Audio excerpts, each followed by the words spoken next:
మంచిదండి. మరి ఆ, ఈరోజు మాట్లాడడానికి నాకు ఇచ్చిన ఒక టాపిక్ ఏంటంటే raising children who know God, not just rules. అంటే మన పిల్లలని మనము ఎలా పెంచాలి అంటే, పెంచడం అనేది పిల్లల్ని ఏంటి ఎవరైనా పెంచగలరు కదా. తల్లిదండ్రులు వాళ్ళ సొంత పిల్లల్ని ఏంటి ఎలా అయినా పెంచాలి, వాళ్ళు ఎలాగైనా పెంచుతారు కూడా. వాళ్ళ కష్టం ఉన్నా, బాధ ఉన్నా, నష్టం ఉన్నా, ఏ ఇబ్బందుల్లోనే ఏంటి పిల్లల్ని పెంచాలా అన్నది ఏంటి వాళ్ళకి ఒక బాధ్యతగా దేవుడు ఇచ్చేశారు వాళ్ళకి. కాబట్టి ఏ పరిస్థితులు ఉన్నా తమ పిల్లల్ని ఏంటి గాలికి అలా వదిలిపెట్టారు ఎవరు. ఖచ్చితంగా వాళ్ళకి ఏమంటారు, వాళ్ళకు ఒక బాధ్యత ఉంటుంది కాబట్టి పెంచేస్తారు. ఈరోజు మనం మాట్లాడుకోబోయే సంగతి ఏంటంటే, దైవికమైన పిల్లలు అంటే దేవుణ్ణి ఎరిగిన పిల్లలుగా మనం ఎలా పెంచాలి వాళ్ళని.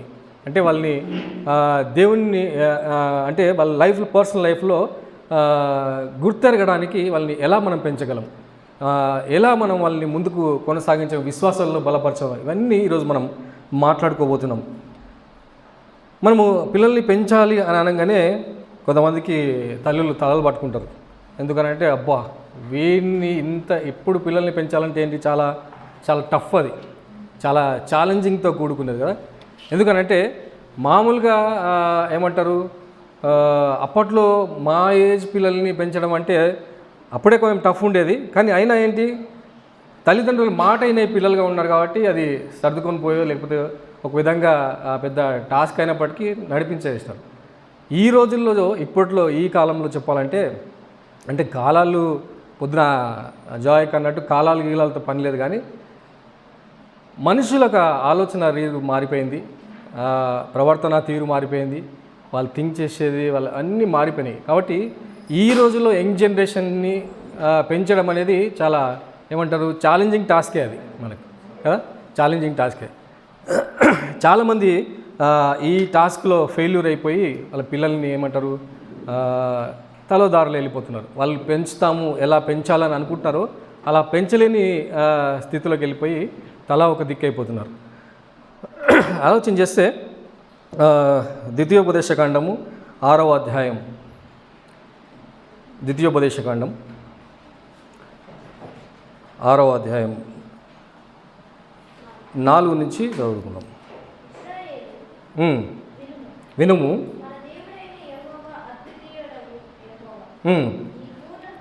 నీ పూర్ణ హృదయముతోను, నీ పూర్ణ ఆత్మతోను, నీ పూర్ణ శక్తితోను నీ దేవుడైన యెహోవాను ప్రేమింపవలెను. ఈ మాటలు నీ హృదయంలో ఉండవలెను. నీవు నీ కుమారులకు వాటిని అభ్యసింపజేసి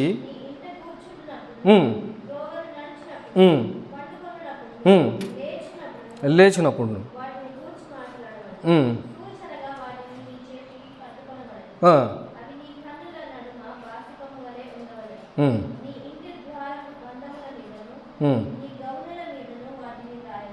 చాలా. ఈ రోజుల్లో మన క్రిస్టియన్స్, నేను బయట వాళ్ళ గురించి మాట్లాడట్లేదు కానీ ఇక్కడ చేరున్న మన గురించి, మన క్రైస్తవుల గురించి మాట్లాడుతున్నాను. ఏమనుకుంటారంటే చాలామంది ఏమంటారంటే క్రైస్తవులు అనే పేరు ఉంది మనకు. ఎందుకు అని అంటే మన తాత ముత్తాతల దగ్గర నుంచి ఏంటి మనము క్రైస్తవులుగానే ఉన్నాం.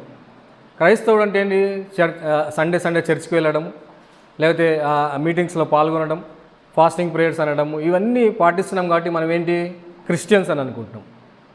క్రిస్టియన్స్ అని అనుకుంటున్నాం కానీ లోపలికి మనం అంటే బయటికి చెప్పుకోవడానికి మనం క్రిస్టియన్సే, కానీ నిజంగా క్రైస్తవుడు అని అంటే ఏంటి, క్రీస్తును వెంబడించేవాడు నిజమైన క్రైస్తవుడు అని అనుకుంటాం. మరి అలాంటి స్థితిలో మరి ఈరోజు కుటుంబాల్లో ఉంటున్నాయా, లేకపోతే ఏమంటారు కల్చరల్ లేకపోతే రిలీజియన్ క్రిస్టియన్స్గా మనం ఉంటున్నామా? లేకపోతే నేను ఏం చెప్పాలనుకుంటున్నానంటే, క్రైస్తవులుగా మేము మా బిడ్డల్ని మేము పెంచుతాము అనే కంటే క్రైస్ట్ సెంటర్డ్ ఫ్యామిలీగా మా పిల్లల్ని పెంచుతాం అనేది మనం నిర్ణయం తీసుకోవాలంటే. ఎందుకు నార్మల్ ఒక క్రిస్టియన్కి తర్వాత క్రైస్ట్ సెంటర్డ్ ఫ్యామిలీకి ఉన్న తేడా ఏంటండి? రెండిట్లో ఇద్దరు క్రిస్టియన్సే కదా అని అనుకోవచ్చేమో, కానీ చాలా తేడా ఉంది వాళ్ళు. నార్మల్ క్రిస్టియన్, ఒక కల్చరల్ క్రిస్టియన్స్ ఎలా ఉంటాడంటే, నాకు ఇబ్బంది కలిగింది నేను ప్రేయర్ చేసుకుంటాను, లేదా నా పిల్లల వివాహ విషయంలో నాకు అవసరం పడింది దేవునికి నేను ప్రార్థన చేసుకుంటాను, లేకపోతే నాకు ఆరోగ్యం సరిగా లేదు నేను ప్రార్థన చేసుకుంటాను అని ఎవరు కల్చరల్ క్రిస్టియన్ మాత్రం ఒక నార్మల్ క్రిస్టియన్ అనుకుంటాడు. కానీ క్రైస్ట్ సెంటర్డ్ ఫ్యామిలీలో ఒక జీవిస్తున్న ఒక ఫ్యామిలీ ఏమనుకుంటారంటే నా లైఫే ఒక క్రిస్టియన్గా ఉంది, అంటే యేసయ్యే నాకు జీవితం, నా లైఫే ఆయన అని జీవిస్తానంట మనం. కానీ నార్మల్ క్రిస్టియన్స్ ఏమనుకుంటారంటే ఏంటి, సంఘానికి ఆదివారం వెళ్ళొస్తే సరిపోతుంది, నన్ను క్రిస్టియన్ అనుకుంటారు. లేకపోతే సంఘంలో మనం ఏదైనా పరిచర్య చేసే చిన్న పని చేసినామంటే ఏంటి, నేను క్రైస్తవునిగా ఉండిపోతాను, నన్ను క్రైస్తవుడు అనుకుంటారు. కాదండి, క్రైస్ట్ సెంటర్ అంటే క్రీస్తు ఏమంటారు దాని తెలుగులో క్రీస్తు కేంద్రీకృతమైన కుటుంబంగా ఉండాలంట మనం. అలాంటి జీవితంలో ఉన్నప్పుడే క్రీస్తుకు నచ్చినట్టుగా, ఆయనకు ఇష్టపడ్డట్టుగా మన పిల్లల్ని మనం పెంచగలమంటండి. క్రీస్తుకు అంటే పిల్లలు చాలా ఇష్టమే, ఆయన నా వద్దకు తీసుకురండి అని అంటాడు. అయితే ఆయనను మనం ఏంటి, ఆయనకు నచ్చినట్టుగా మనం పిల్లల్ని పెంచాలని అంటే ఏమంటారు, క్రీస్తు కేంద్రీకృతమైన ఒక ఫ్యామిలీగా ఉండాలంట. ఎందుకనంటే ఇప్పుడు ఏమంటారు, ఒక హిందూ కుటుంబం ఉందనుకోండి, వాళ్ళ ఆచారాల ప్రకారం వాళ్ళు ఏమనుకుంటారు, మేము హిందూ ఫ్యామిలీ అని అనుకుంటారు. ఒక ఏమంటారు సిక్ ఫ్యామిలీ ఉందనుకోండి, వాళ్ళ కట్టుబాట్లను బట్టి వాళ్ళు ఏమనుకుంటారు, సిక్ ఫ్యామిలీ అని. ముస్లిమ్స్ అలాగనే ఉంటారు. క్రైస్తవుడు కూడా ఏమనుకుంటాడంటే నేను చర్చికి వెళ్తున్నా కాబట్టి నా చేతుల్లో ఒక బైబుల్ ఉంటుంది కాబట్టి ఏమనుకుంటాడు, నేను క్రైస్తవుని అనుకుంటాడు. కాదు, క్రీస్తునే ఒక జీవితంగా, అంటే పొద్దున అన్నట్టు ఆయనను ఎరిగిన వాడే, ఆయనను తెలుసుకున్నవాడే ఎలా ఉంటాడంటే ఆయనే నా జీవితం అన్నట్టు ఉంటాడు కదా, ఆయనే నా జీవితం అన్నట్టు ఉంటాడు. అది కాబట్టి ఆ క్రైస్ట్ సెంటర్డ్ ఫ్యామిలీస్గా ఈరోజు మనం ఉండాలని దేవుడు ఈరోజు మనతో మాట్లాడుతున్నాడు. ఒక కల్చరల్ క్రిస్టియన్స్గా లేకపోతే ఒక రిలీజియన్ క్రిస్టియన్గా ఉండకూడదు అని దేవుడు ఈరోజు మాట్లాడుతున్నాడు. ఎందుకనంటే మా పరిస్థితులు బాగలేనప్పుడు మాత్రమే దేవుణ్ణి ఏమంటారు ఆయన కోసం ఎదురు చూసేవారు, లేకపోతే ఆయనను సహాయం కోరేవారు ఏంటి, నార్మల్ క్రిస్టియన్ వాళ్ళు, నార్మల్ క్రిస్టియన్. అదే క్రైస్ట్ సెంటర్డ్ ఫ్యామిలీ అనుకోండి, ఏ కష్టం వచ్చినా, నష్టం వచ్చినా, బాధ వచ్చినా నా దేవుడు నన్ను చూసుకోగలడు, నా దేవుడు నన్ను నడిపించగలడు అనే దృఢ విశ్వాసం, కాన్ఫిడెన్స్ వాళ్ళలో ఉంటుందనంటండి. కాబట్టి ఇక్కడ ఏమంటారు, ఇదే 6వ అధ్యాయంలో ఒకసారి 4వ వచనం మనం చదువుదామండి. ఇజ్రాయేలు వినుము,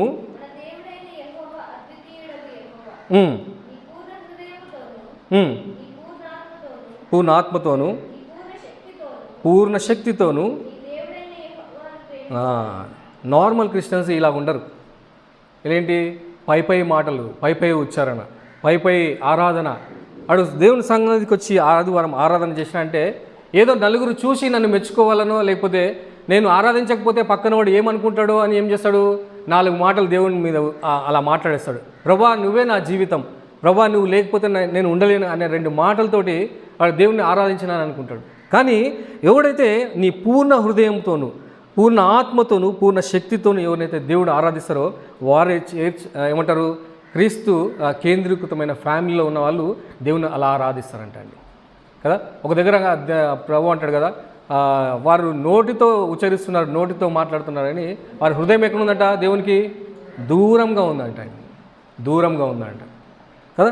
మనం ఈరోజు ఆలోచన చేయాల్సి, ఈరోజు ఇక్కడ మనము కూర్చొని ఈ సెమినార్ తర్వాత మనం వెళ్ళిపోయేటప్పుడు నిర్ణయించుకోవాల్సిన విషయం ఏంటంటే, నేను ఏమంటారు ఒక నార్మల్ క్రిస్టియన్గా కాదు, కానీ ఇదిగో నేను క్రీస్తు ఆధారితమైన ఒక కుటుంబంగా నేను జీవించాలి, నా పిల్లల్ని నేను అలా పెంచాలి అని మనము నిర్ణయం తీసుకోవాలంట అండి. ఎందుకు అని అంటే, ఇదిగో అలా వాళ్ళని పెంచాలి అని అంటే ముందు ఏమంటారు, ఎవరు ఆ విషయాలు మనం పిల్లలకి మనం నేర్పించాలంటే ముందు ఎవరు తెలుసుకుని ఉండాలి అవన్నీ విషయాలు, దేవుని విషయాలంటే మనమే తల్లిదండ్రులుగా మనం అవి తెలుసుకున్నప్పుడే వారి విషయంలో, పిల్లల విషయంలో మనం ఏంటి వారికి నేర్పించగలం అంటండి కదా, నేర్పించగలం. ఎందుకనంటే 6వ వచనం చదువుదాం ఒకసారి.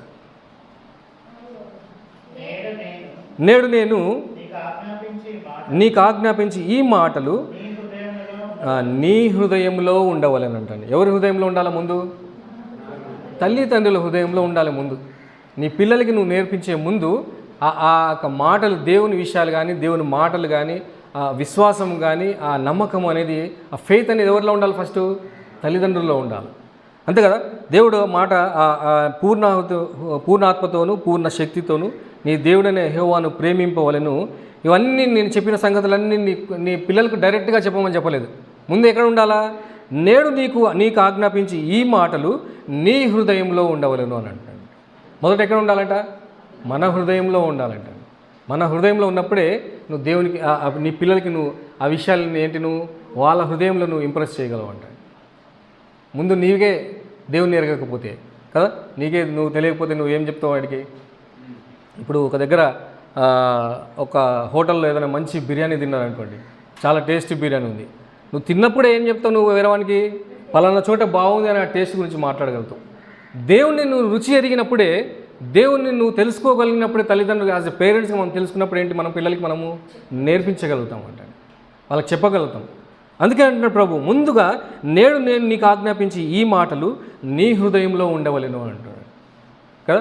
నీ హృదయంలో ఉండాలి. ఎందుకు నీ హృదయంలో ఉండాలంటే, మన హృదయంలో ఉన్నప్పుడే ఏంటి, మనం పిల్లలకి మనం కూడా అవి నేర్పించే విధానంలో ఉంటాం కదా. కొంతమంది తల్లిదండ్రులు ఉంటారు, వాళ్ళే చర్చికి వెళ్ళరు ఫస్ట్ కదా. సండే వచ్చిందంటే వాళ్ళకి ఒక నార్మల్ సండే చర్చికి అంటే ముందు పిల్లల్ని లేపి పంపిస్తారు, రెడీ చేపిస్తారేమో. కానీ ముందు నువ్వు తండ్రిగా, ఒక తల్లిగా ముందు మీరు సిద్ధపాటు కలిగి ఉంటేనేంటి, వాళ్ళు మిమ్మల్ని చూసి వాళ్ళు రెడీ అవుతారంటే.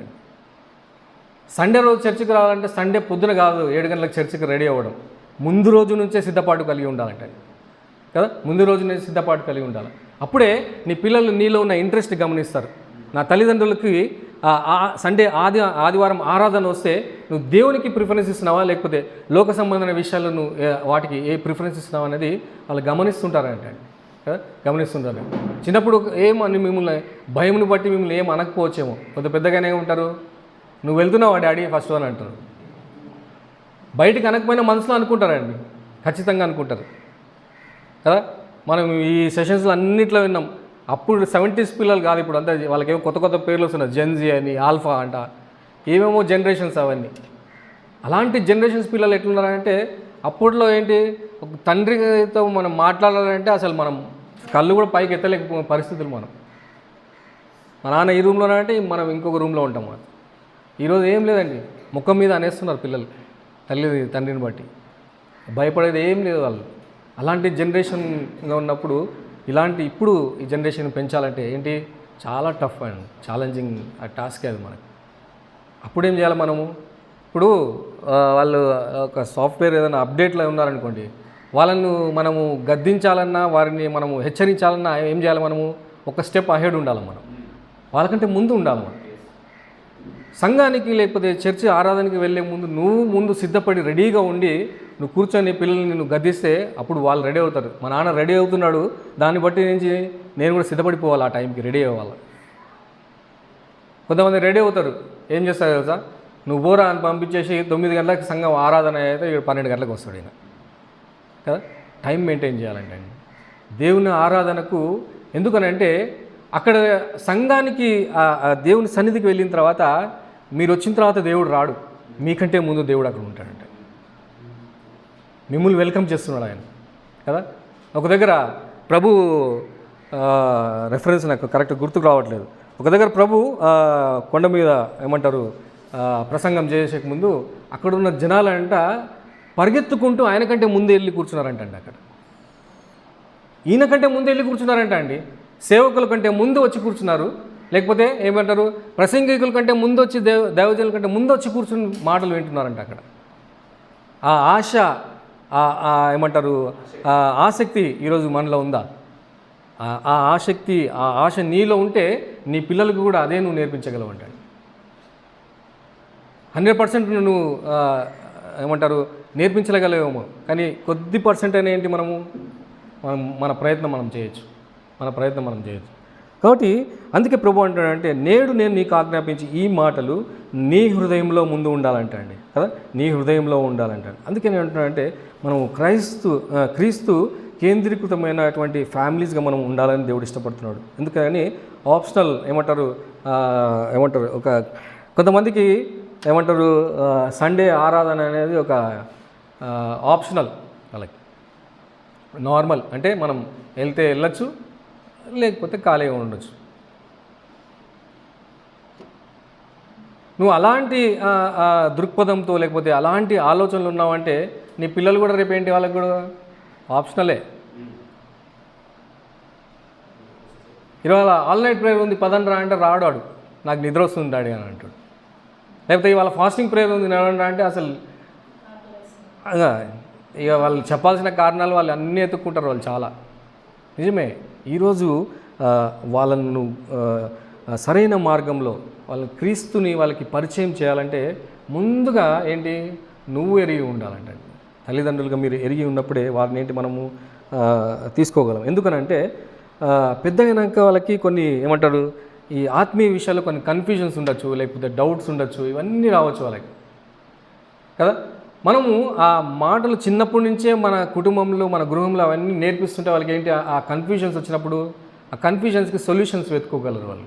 అంతేగాని కొంతమంది ఏమంటారు, ఆ సొల్యూషన్స్ దొరకక డిప్రెస్ అయిపోయి ఉంటుంటారు, కొంతమంది డిప్రెషన్లోకి వెళ్ళిపోతుంటారంట.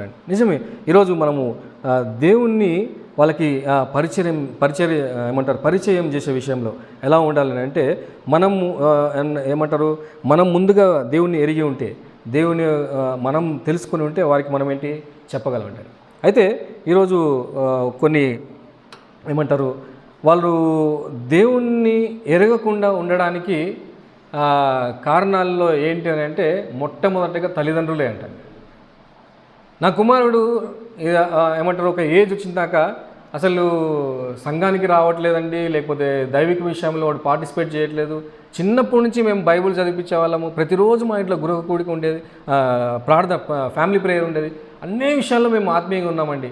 వాడు ఏమంటారు, దేవుని సన్నిధికి రావాలంటే చాలా ఆత్మీయ విషయాలు వెనుకబడిపోయాడు అని అనుకున్నాం అనుకోండి. అలా కావడానికి మొదటి కారణం ఎవరంటే తెలుసా, మనమే అంటే తల్లిదండ్రులే, వాళ్ళే మొదటి కారణం అండి. అందుకనే ఏమంటారు, వాళ్ళని దేవుడి వద్దకు నడిపించాలన్న మన పిల్లల్ని అంట ఏమంటారు, చిన్నప్పుడు దేవుని దగ్గర అంటే వాడు ఇంకా ఏమంటారు ఫస్ట్ క్లాస్ సెకండ్ క్లాస్ అండి, వాడికి ఏం అర్థం అవుతుందిలేండి, వాడికి అర్థం కాదు కదా దేవుని సంగతి. మనకే అర్థం అవుతలేవు, 50 ఏళ్ళు వచ్చినా దేవుని మాటలు అర్థమే కావు మనకు. వాడికేం అర్థం అవుతాయండి అనుకుంటారు. ఓని అర్థం కాకపోవచ్చు, కానీ దేవుని సందులో వచ్చి నేను కూర్చోవాలా, నా తల్లిదండ్రులతో నా సంఘంలో ఒక ఫ్యామిలీగా నేను కూర్చొని దేవుని ఆరాధించాలన్న సంగతి వాడికి అలవాటు అవుతుందండి అది. అంతేగాని వాడు ఏదో చిన్నవాడు అని చెప్పి ఏంటి మనము వదిలిపెట్టి రావద్దు. చిన్నవాడు కాదు, కొంతమంది పెద్ద పిల్లలైనా ఏంటి ఇంటర్ సెకండ్ ఇయర్ డిగ్రీకి వచ్చిన పిల్లలు కూడా కొంతమంది సంఘానికి రారు. అంటే మొదటగా వారికి ఉన్న అబ్స్టకల్ కావచ్చు, లేకపోతే బ్యారియర్ కావచ్చు తల్లిదండ్రులే వాళ్ళకి నేర్పించకపోవడం బట్టే వాడు అలా తయారై ఉంటాడేమో. మనమే మొదటి కారణం అంటండి వారికి కదా, మొదటి కారణం. ఎందుకనంటే ఒక్కోసారి నేను అంకుల్ ఎప్పుడన్నా మాట్లాడుకునేటప్పుడు ఆలోచన చేస్తాం, ఇప్పుడున్న పిల్లలు ఎందుకు ఇట్లా అంటే ఇలాంటి తయారైనారు, దేవుని మీద వాళ్ళకు డిపెండెన్స్ లేదు, ఏదైనా కష్టం వస్తే దేవుని దగ్గరికి వెళ్ళి ప్రార్థించడం నేర్చుకోలేదు, లేకపోతే వాళ్ళకి ఏదైనా ఇబ్బంది వస్తే, వాళ్ళకి ఏదైనా అవసరం పడితే దేవుని దగ్గరికి వెళ్ళి అడగాలన్న ఆలోచన వాళ్ళకి ఎందుకు రావట్లేదు అని అంటే అన్నీ మనమే సమకూర్చి పెడతాం వాళ్ళకి కదా. వాడికి ఏదైనా చిన్న ఏమైనా సైకిల్ కావాలా డాడీ అనగానే మరో గంటలో సైకిల్ ఉంటుంది వాని దగ్గర. లేకపోతే నాకు ఒక సెల్ ఫోన్ కావాలి డాడీ అని అంటేనే అప్పుడే షాప్కి వెళ్ళి వానికి ఏమంటారు ఒక ఫోన్ కొనిచ్చేస్తామంట. అంటే వాడు దేవుని మీద డిపెండ్ అవ్వాల్సిన అవకాశం మనం ఇవ్వట్లేదు వానికి. అవకాశం రావడానికి కూడా మనము ఏమంటారు అడ్డుపడుతున్నాం మనం కదా. వానికి ఇబ్బంది కలిగినప్పుడు, లేకపోతే మేము చిన్నప్పుడు ఏమంటారు ఫ్యామిలీ ప్రేయర్ చేసుకునేటప్పుడు టైంలో అందరం ఎప్పుడు రోజు 8:30, 9 లోపల ఫ్యామిలీ ప్రేయర్ అయిపోతుంది. ఫ్యామిలీ ప్రేయర్ అంతా చేసుకునేటప్పుడు ఒక్కొక్కరు ప్రేయర్ చేసుకున్న తర్వాత మా మ్యాగీ అప్పుడు ఫస్ట్ బ్లెస్సీ లేదు, మ్యాగీ 2 years 3 years చిన్నది, చాక్లెట్ కావాలి డాడీ అనేది.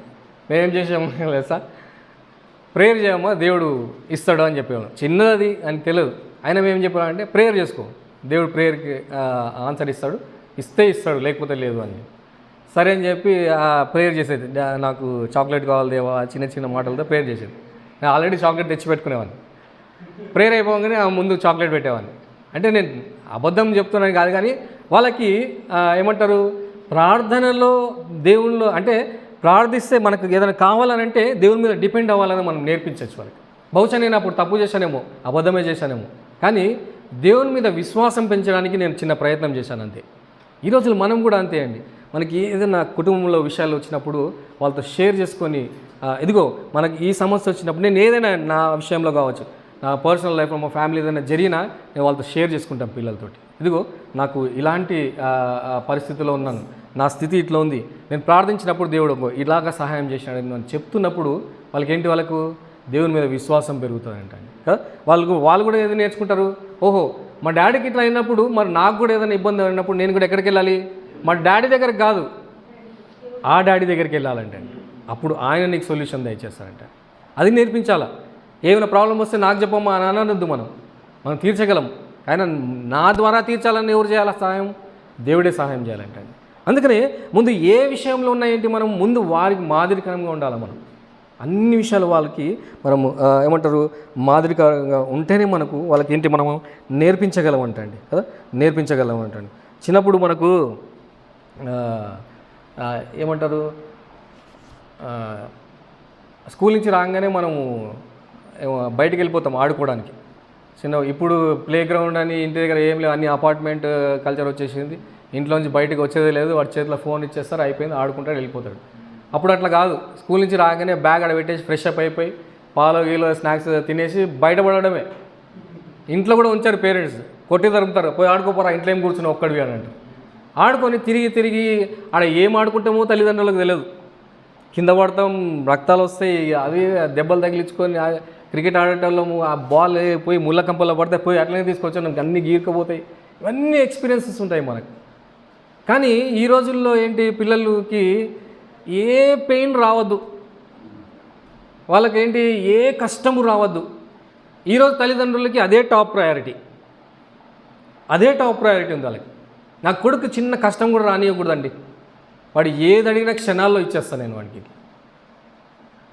నువ్వు అలా ఇస్తూ పోతే వాడు ఎప్పుడు దేవుని మీద డిపెండ్ అవ్వడం నేర్చుకుంటాడు. వాడు నేర్చుకునే అవకాశం కూడా మీరు ఇవ్వట్లేదంట కదా, నేర్చుకునే అవకాశం కూడా మనం ఇవ్వట్లేదు వానికి. మనం వానికి ఏమంటారు ఆ అవకాశం కల్పించాలంట కదా. ఆ కాన్సిక్వెన్సెస్ వాడు అనుభవించినప్పుడే అప్పుడు దేవుని దగ్గరికి వెళ్తాడు. వాడు ఆ కష్టము, ఆ నష్టము, ఆ బాధ కలిగినప్పుడు ఎక్కడికి వెళ్తాం మనము? అప్పుడు దేవుని మీద డిపెండ్ అవ్వడం నేర్చుకుంటాడు. చిన్నప్పుడు నేను చిన్నోడనే 4th క్లాస్ 5th క్లాస్ చదివేటోని కర్నూలులో ఉన్నప్పుడు. కానీ ఫ్రెండ్స్ ఏమో పెద్ద పెద్దోళ్ళు, వాడు ఇంటర్ డిగ్రీ చదివేటోళ్ళతో క్రికెట్ ఆడడం. వాళ్ళు రారా పోదామా అంటే మా పెద్ద ఆడేటోళ్ళం కాదు, కానీ ఆ బాల్ ఎక్కడెక్కడో పోతే తీసుకురావడానికి వాడుకునేవాళ్ళు మమ్మల్ని. పోవాలా, బాల్ తీసుకొని రావాలా అంతే. వాళ్ళకి అన్న బాల్ అంటే వాడు మనకు 2 బాల్ వేయడానికి అవకాశం ఇస్తాడు. బ్యాట్ ఒక్క ఓవర్ ఆడిపోయిన రా అని ఆటలు అరటిపండ్లాగా అంటే ఆడడానికి. ఒకరోజు అట్లా పోయి రాత్రి ఎప్పుడో వచ్చినా, నేను 7-7:30కి వచ్చిన. ఏం కొట్టినారంటే మా ఇంట్లో నన్ను దుమ్ము దులిపేసినారు. ఇంకొకసారి ఏమైంది తెలుసా, చిన్నప్పుడు ఇప్పుడు తిరగట్లేదు కానీ అప్పుడు ఇండ్ల దగ్గర మేకలు తిరిగేటివి. మేకలు వదిలేస్తే అట్లా తిరిగి ఊరంతా తిరిగి తినేసి ఇంట్లోకి పోయేటాలి. మేము అంతా అల్లరిగా ఏం చేస్తున్నాయంటే, మాకేం అలవాటు అంటే ఆ మేకల్ని వెనక నుంచి కాళ్ళు పట్టుకొని ఎక్కడో ఇంటి దగ్గర వెనకకి గుంజుకుపోయి పాలు పిండేటోళ్ళం. ఫ్రెండ్స్ ఇదే చిన్న అల్లరి పనులు, ఆ పాలు పిండి ఆ పాలు కాగబెట్టుకొని తాగడము, ఇట్లా చిన్న పనులు చేసేవి. అట్లా ఎప్పుడు పడితే అప్పుడు చేసేవాళ్ళం. వాడు ఓనర్ ఎప్పుడు చూసినాడో నాకు తెలియదు. వాడు ఒకరోజు ఏం చేశాడు, వాడి షాప్ ముందు పోతే కర్నూలులో బీకామ్ సైడ్ పోతే నన్ను మా ఫ్రెండ్ వాడు రవి అనేటోని పట్టుకొని కట్టేసినాడు. వాడు షాప్ దగ్గర కట్టేసి, మీరు మా మేకలు పట్టుకొని పాలు పెడతారా మీరు అని చెప్పి, అన్న ప్లీజ్ అన్న, మా అమ్మకి చెప్పకన్నా, మా డాడీకి చెప్పకన్నా, కొడితే చంపేశారన్న వాళ్ళు అంటే వాడు వినలేదు. మీ అమ్మ మీ నాన్న వాళ్ళు వచ్చేంత వరకు వదలంటారా ఇక్కడ మిమ్మల్ని అన్నాడు. ఎంత భయం అయిపోయిందంటే అయిపోయింది మా లైఫ్లో ఇంకా అని అనుకున్నాం. వాడు ఏదో బతిమలాడి లాస్ట్కి వాడు వదిలేసినాడండి. అంటే ఆ కాన్సిక్వెన్సెస్ వచ్చినప్పుడే మనకు అర్థమవుతుంది కష్టం ఏంది, బాధ ఏంది, నష్టం ఏంది అనేది. అవన్నీ మనకు మన పిల్లలకి ఏంటి ఆ ఎక్స్పీరియన్స్ కలగకుండానే దాంట్లోంచి మనం బయటకు తీసుకొచ్చేస్తున్నాం వాళ్ళని కదా, బయటకు తీసుకొచ్చేస్తున్నాం. చాలా సందర్భాల్లో అండి. ఇప్పుడు ఏమంటారు, పిల్లలకి ఏదైనా చలి అనగానే వాడిని 4 చుట్టేస్తారు వానికి మొత్తం. వాడి చెవులకి ముక్కులకి పెట్టర్లే కానీ చెవులకి స్వెటర్లు వేసిన దానికి వేసి వెచ్చగా తీసుకొని పోతారు. వానికి చలి అంటే తెలుస్తేనే కదా ముందు నువ్వు స్వెటర్లు వేయడానికి వానికి. అంటే అట్లా అని చెప్పి వాడిని చలికి వదిలేమని చెప్పి కాదు, అన్ని ఆల్ టైప్ ఆఫ్ ఎక్స్పీరియన్సెస్ ఉండాలండి పిల్లలకి. అంతేగాని మనం వాడికి ఏ నష్టం రాకుండా ముందే వాడిని అన్నింటిలోంచి విడిపించేసాం అనుకోండి, వాడు ఏం చేయలేడు. మనం కూడా అంతే, మనకు కష్టం వచ్చినప్పుడు, బాధ వచ్చినప్పుడు, ఏమంటారు లోన్లీగా ఫీల్ అయినప్పుడు ఎవరి దగ్గరికి వెళ్తాము అనేది నువ్వు నేర్పిస్తే వాడు కూడా ఏంటి సేమ్ నెక్స్ట్ వాడు కూడా అదే నేర్చుకుంటాడంట, వాడు కూడా అదే పని చేస్తాడు. కాబట్టి మనము చిన్నప్పుడు అలాంటి ఏమంటారు కాన్సిక్వెన్సెస్ మనకు తెలుసు కాబట్టి ఇంకోసారి మైకల్ని తీసుకొని పాల్గొంటాము ఎప్పుడన్నా పిండం ఇక జీవితంలో మళ్ళా దాని జోలికే పోము, వాడే గుర్తొస్తాడు కదా, వాడే అందుకనే ఏమంటారు వాడికి ఆ దెబ్బ తగిలితేనే వాడికి ఏంటి దాని నుంచి ఎలా మళ్ళీ ఇంకోసారి జాగ్రత్తగా ఉండాలని అర్థమవుతుంది వాడికి.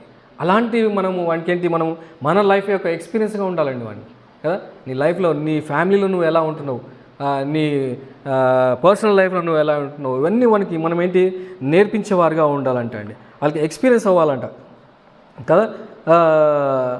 ఇప్పట్లో కొంతమంది ఎట్లున్నారంటే పిల్లలకి, చిన్నపిల్లలే కాదు ఆఫీస్లలో ఏదైనా ప్రాబ్లమ్స్ వస్తే కూడా తల్లిదండ్రులే సాల్వ్ చేస్తున్నారు, చేస్తున్నారు లేదా ఎవరో కానీ మా దగ్గర నేను చాలామందిని చూసినాను అట్లా.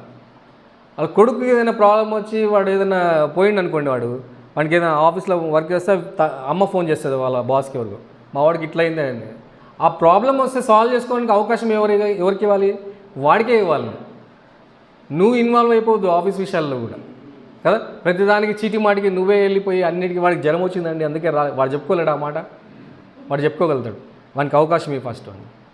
అంటే ఏమంటారు అన్ని విషయాల్లో మరి ఎందుకు ఆ కాన్సిక్వెన్సెస్ వాడు ఎందుకనంటే consequences are the great teachers అంటండి కదా. అవి చాలా పాఠాలు నేర్పిస్తాయి, మనకి లెసన్స్ నేర్పిస్తాయి. అందులోంచి మనము మన లైఫ్ లెసన్స్ అన్నీ నేర్చుకోవచ్చు అంటామండి కదా, నేర్చుకోవచ్చు. ఏమంటారు తప్పిపోయిన కుమారుని విషయంలో కూడా అట్లనే అయింది కదా. మనం 2 రోజుల నుంచి తప్పిపోయిన కుమారు నుంచి చాలా స్టడీ చేస్తున్నాం, అన్న చాలా డెప్త్గా వెళ్ళిపోయి విషయాలు చెప్పినాడు. నేను కూడా చిన్న విషయం ఏంటంటే, ఇప్పుడు తప్పిపోయిన కుమారుడు ఇంట్లోంచి వెళ్ళిపోయేటప్పుడు అన్నీ ఏమంటారు తండ్రిని వదిలిపెట్టి వెళ్ళిపోయాడు, వాడికి కావాల్సిన ఆస్తిని అడిగేసినాడు, తీసుకున్నాడు, వెళ్ళిపోయాడు, జల్సా చేశాడు, ఎంజాయ్ చేశాడు, పడిపోయినాడు, చెడిపోయినాడు, అన్నీ నష్టపోయాడు, అన్నీ జరిగిపోయిన వాళ్ళ లైఫ్లో కదా. లైఫ్లో అన్నీ జరిగిపోయిన తర్వాత వాడికి లోపల పశ్చాత్తాపం కలిగి తిరిగి వచ్చాడు వాడు తండ్రి దగ్గరికి. అంతేగాని నా కుమారుడు అక్కడ ఎక్కడో దూరదేశంలో ఉన్నాడు, చాలా కష్టపడిపోతున్నాడు అని చెప్పి తండ్రి పరిగెత్తుకుంటూ పోయి వాడిని రెస్క్యూ చేయలేవాడిని అక్కడ కదా. ముందే వెళ్ళిపోయి నా కుమారుని నేను రక్షించే ఈరోజు తల్లిదండ్రులు అలా లేరు కదా. చిన్న ప్రాబ్లం రాగానే ముందు వీళ్ళే ప్రాబ్లం సాల్వ్ చేస్తారండి. వాడే తిరిగి మళ్ళీ తండ్రి దగ్గర వచ్చేంతవరకు తండ్రి అక్కడే ఉన్నాడు కదా. మనకి ఆ కాన్సిక్వెన్సెస్ అర్థమైన తర్వాతనే బుద్ధి వచ్చిందంట అక్కడ. పందుల పొట్టు తిన్నప్పుడే వాడికి బుద్ధి వచ్చిందంట, ఆ మాట అక్కడ రాసు. వాడి లైఫ్లో ఏమంటారు చాలా ఎక్స్పీరియన్స్ గుండా వానికి వెళ్ళినప్పుడే వానికేంటి దేవుని సంగతులు కానీ ఓహో దేవుడు అంటే ఇదా అని అర్థం చేసుకుంటాడంట కదా. పొద్దున్న మనం విన్నట్టు దేవుడు అని అర్థం చేసుకుంటే నీ లైఫ్లో ఎన్ని కాన్సిక్వెన్స్ వచ్చినా ఏంటి నువ్వు అవి అసలు ప్రాబ్లంలా అనిపించవు నీకు అవి కదా, చాలా మైనర్గా అనిపిస్తాయి నీకు అవి. ఎందుకు నీ కళ్ళతో చూసినంత కాలం ఏంటో నీకు ఆ ప్రాబ్లమ్స్ పెద్దగానే కనిపిస్తుంటాయి.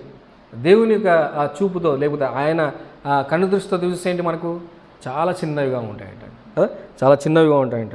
వారికి ఏంటి మనం ఇంకా మాదిరికరంగా లేకపోవడం వల్ల ఒక్కోసారి మనకు ఏమంటారు వాళ్ళు మనం పెంచాలనుకున్న పద్ధతిలో వాళ్ళని పెంచలేమంటండి కదా.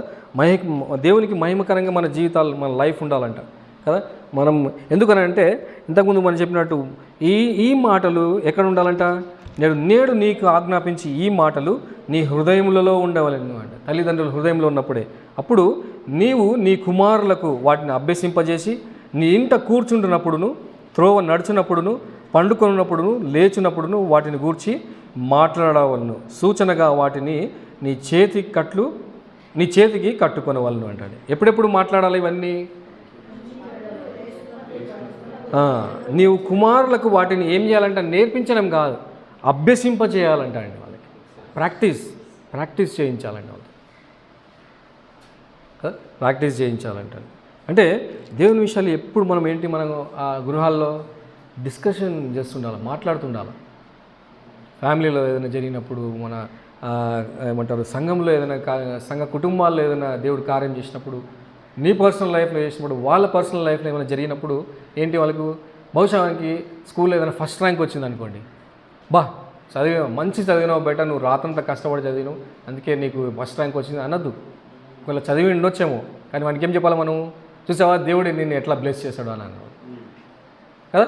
అప్పుడు ఏమవుతుంది వాడికి, దేవుని మీద ఒక హోప్ వస్తుంది వానికి. ఓహో, ఇది నా కష్టం కాదు, నా శ్రమ కాదు, నా తెలివి కాదు, నా జ్ఞానం కాదు, ఏది కాదు, వీటన్నిటికీ కారణం ఎవరు, దేవుడే కదా. క్రిస్మస్కో లేకపోతే అకేషన్కో ఒక మంచి ఏమంటారు ఒక మంచి డ్రెస్ కొన్నాం అనుకోండి వాళ్ళకి, దాన్ని కూడా ఏం చేయొచ్చు మనకి, దేవుని విషయాలు చెప్పొచ్చు మనకి, దేవుడే ఇచ్చాడు ఇవన్నీ కదా. వాడేమనుకుంటాడు, మా డాడీ కొనిచ్చినాడు నాకు 5,000 పెట్టి అనుకుంటాడు.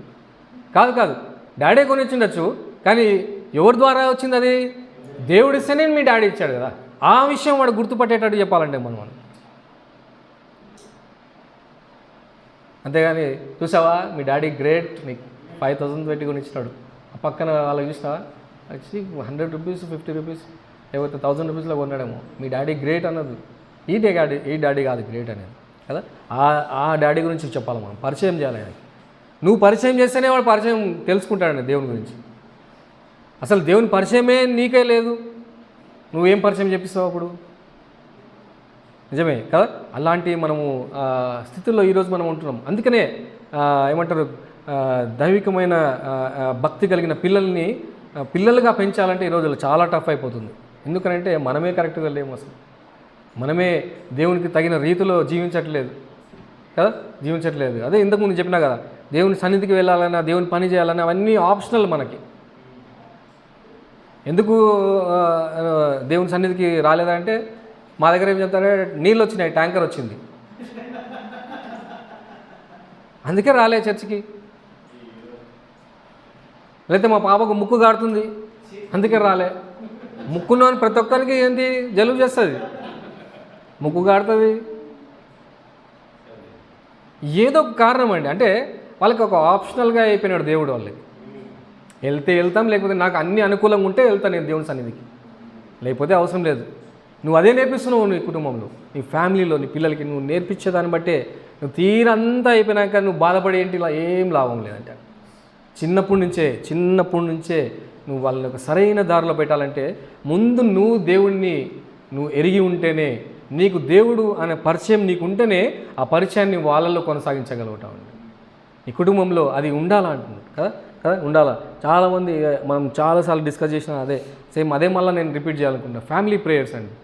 కుటుంబంలో ఫ్యామిలీ ప్రేయర్స్ ఉంటేనే పిల్లలకి ఏమంటారు అసలు అంతా బాగానే ఉంటుంది. పొద్దున్నుంచి రాత్రి వరకు అన్ని పనులు చేసుకుంటారు, అన్నీ తింటారు, బిర్యానీలు తింటారు, బయట అవుటింగ్ పోతారు, అన్నీ తినే వస్తారు. తీరా ఇంటికి వచ్చి పడుకునే ముందు చిన్న 4 మాటలు ప్రార్థన చేసుకుందామంటే మాత్రం నిద్ర వచ్చేస్తుంది.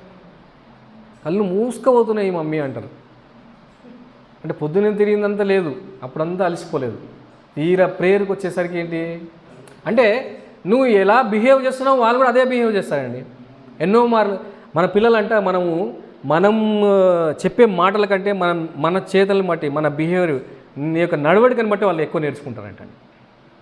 మనుషులనే కాదు, జంతువుల్లో కూడా ఇదే ప్రాసెస్.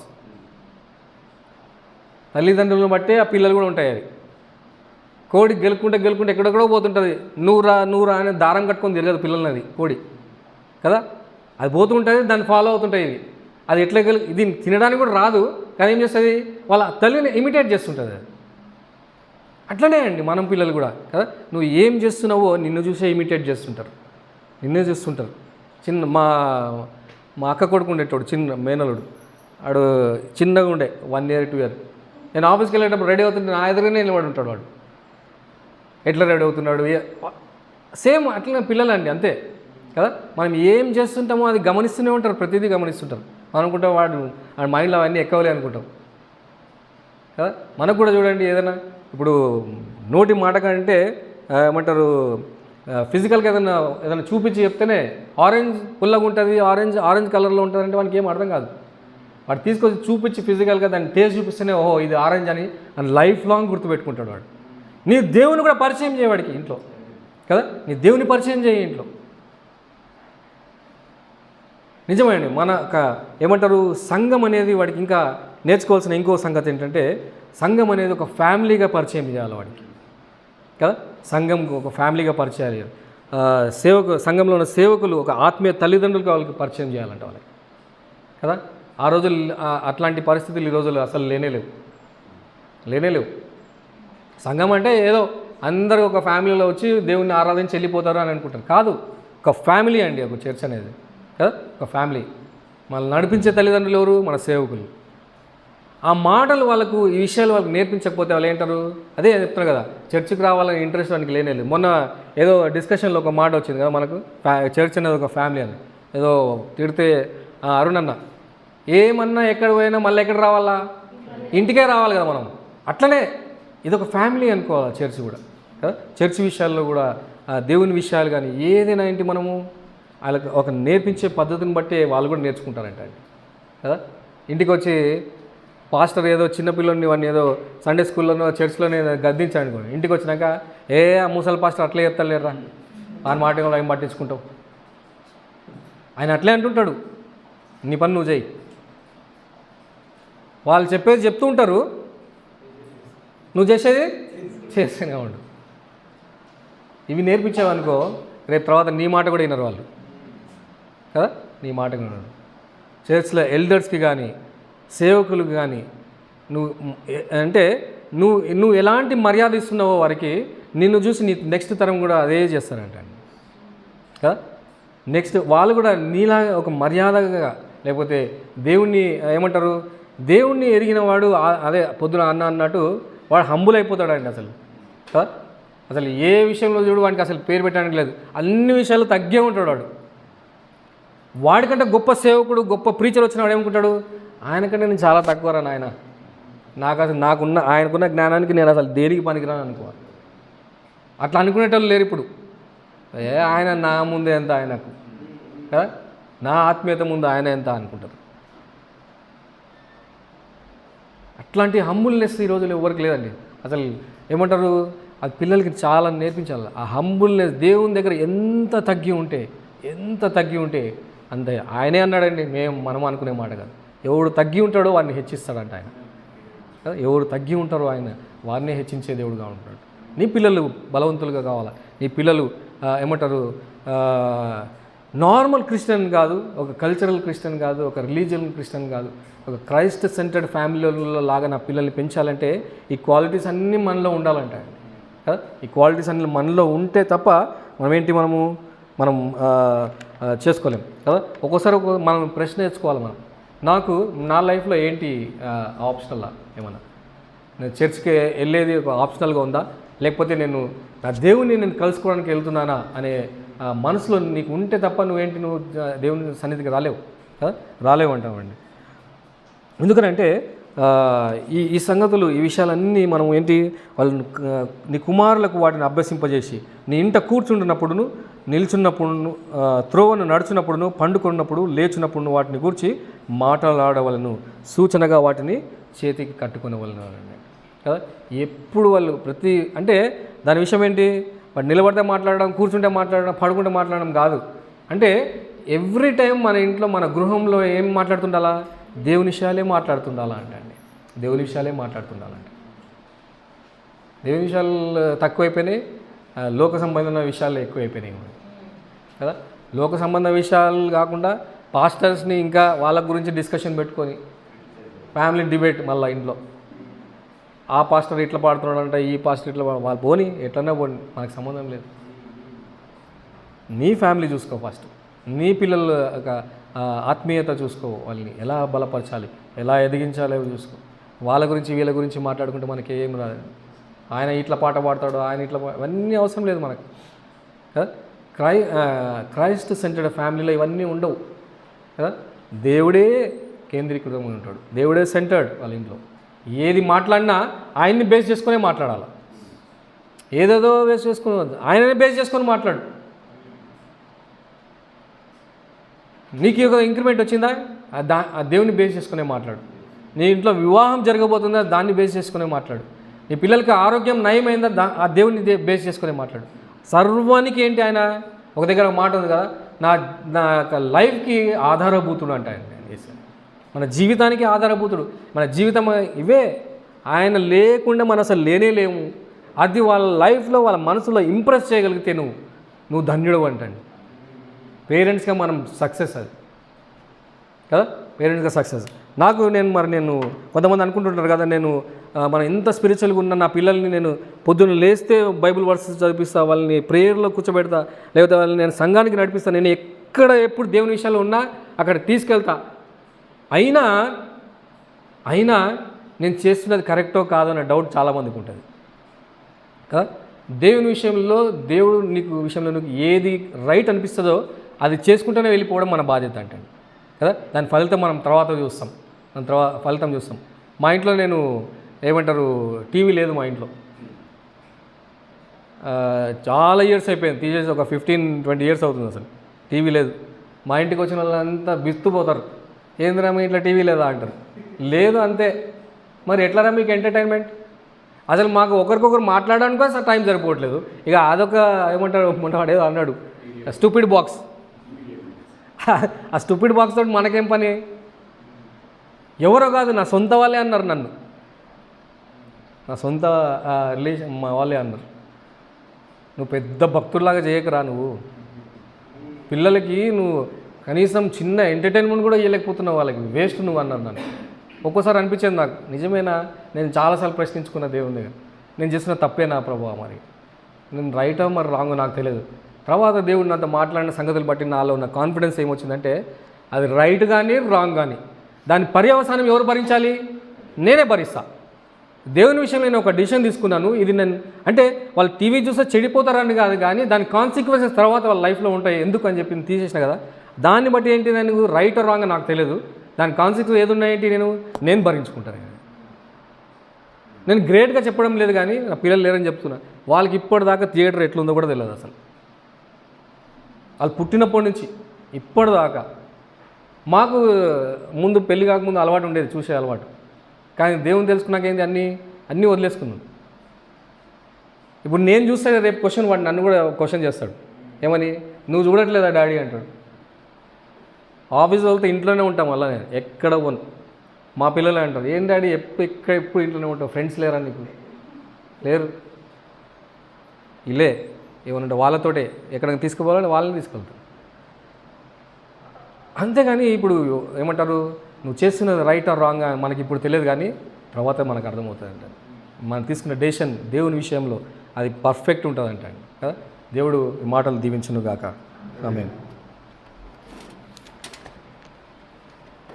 చిన్న ప్రార్థన చేసుకుందాం.